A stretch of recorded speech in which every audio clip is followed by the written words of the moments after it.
Sir नमस्कार. नमस्कार.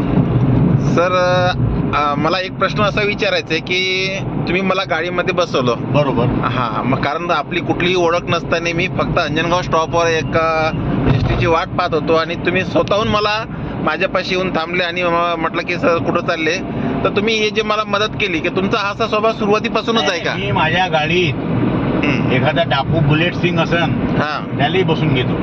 अच्छा. गाडीमध्ये बसवण्याबाबत हां मी त्याला विचारत नाही किती तू पैसे देणार. हां हां. माझा तो स्वभाव आहे. स्वभाव आहे. आणि योगायोगाने तुम्ही शिक्षक निघाले. हो हो. आणि आता मी शिक्षक आहो. हां आणि मी येणाऱ्या डिसेंबर 2026ची हां. शिक्षक आमदारकी निवडणूक लढवणार आहे. अच्छा. हा योगायोगानं आपला योग घडून आला की अच्छा. आपणही शिक्षक आहे आणि मी शिक्षक आहो. हां नक्की नक्की. हा.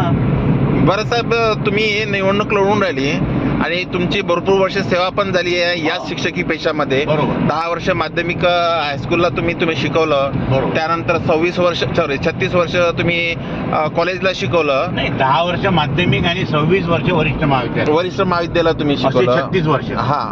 आणि या निवडणुकीमध्ये तुम्ही जे उतरत आहात, हो. या निवडणुकीमध्ये उतरण्याचा तुमचा मुख्य उद्देश काय आहे? मुख्य उद्देश म्हणजे काय, शिक्षणाचा सगळा खेळ खंडोबा झाला. हा नक्की. सुरुवातीला 1 ते 4 प्रायमरी, 5 ते 10 माध्यमिक, हा 11वी 12वी उच्च माध्यमिक हा हा आणि नंतर वरिष्ठ महाविद्यालय. हा हा हा आता शिक्षणाला महत्व आलं. नर्सरी, हा हा KG1 हा. आणि KG2. KG2. शिक्षणाचा पूर्ण पॅटर्नच बैकून टाकला. हा हा. आणि शिक्षणाची पॉलिसी ही AC मध्ये बसून थोडी निर्माण होते. नाही नाही.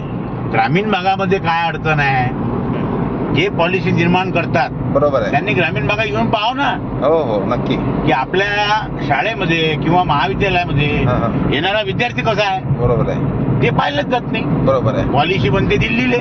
हो हो. हा, पोरगा शिकते इकडे खातेगावले, हा हा. हा विगावले. हो हो.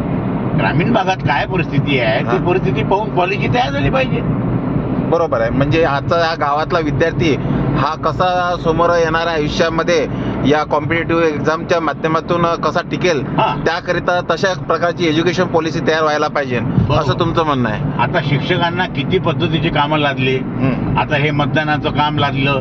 हा, SIR चं काम लागलं. SIR.